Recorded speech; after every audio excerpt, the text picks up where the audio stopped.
मराठ्यांची मुंबई वारी खरं तर प्रचंड मोठा चालू असलेला हा आक्रोश मराठा बांधव कोटीच्या संख्येने एकत्र झालाय. सरकारच्या विरोधात आक्रोश मांडलाय. गेल्या कितीतरी वर्षाची कितीतरी पिढ्यांची ही दारिद्र्य आमचं मिटलं जावं आणि आरक्षणाच्या माध्यमातून खरं तर मराठा समाजाला हातभार द्यावा अशा पद्धतीची ही मागणी आहे. सरसकट कुणबी प्रमाणपत्र देऊन मराठा बांधवांचा ओबीसी मध्ये समावेश करावा याच्यासाठी मराठ्यांची आंदोलनं चालू आहेत. प्रचंड मोठी सभा सुद्धा झाली आणि आता मराठ्यांची मुंबई वारी सुरू आहे. एका बाजूला पिढ्यानपिढ्या माळ रानानं शेती माती करत राबणारे आणि राबून तोंडाला फेस येऊस तर घाम गाळणारे मराठे आज मराठ्यांच्या मुंबई वारीत सहभागी झालेले पाहायला मिळतात. स्वतःच्या लेकरांच्या भविष्यासाठी थंडीत काकडतायत, पांघरायला काही नाहीये, जिथं जमल तिथं झोपावं लागतंय. स्वतःच्या लेकरांच्या भविष्यासाठी या सगळ्या गोष्टी सहन करताना मराठे एका बाजूला पाहायला मिळतात आणि दुसऱ्या बाजूला मराठा मुख्यमंत्री महाराष्ट्र राज्याचा असून एकनाथ शिंदे याच काळात मराठ्यांचा प्रश्न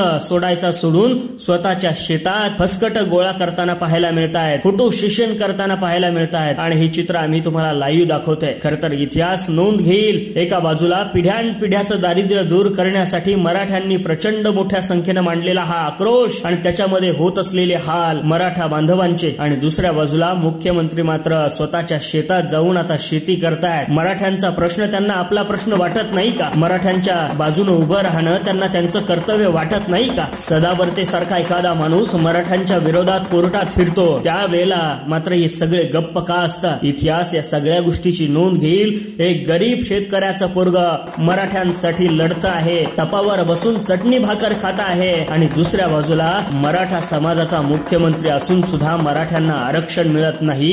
खऱ्या अर्थानं ही दुर्दैवाची गोष्टच म्हणावं लागल. या सगळ्या गोष्टीची नोंद इतिहास घेईल आणि इतिहासामध्ये ही सगळी नावं नोंदवली जातील. त्यावेळेला मात्र दुर्दैवानं हे सांगावं लागल की राज्याचा मुख्यमंत्री मराठा असताना सुद्धा मराठ्यांना आरक्षण लवकर मिळू शकलं नाही. मराठ्यांचे एवढे हाल झाले तरी सुद्धा मुख्यमंत्री मात्र पुढे आले नाही. स्वतःच्या जातीसाठी स्वतःच्या समाजासाठी आपल्या माणसासाठी प्रेमाचा हात या मुख्यमंत्र्यांना पुढे केला नाही. इतिहास सगळ्या गोष्टीचा साक्षी आहे आणि वेळ प्रत्येकाची येते.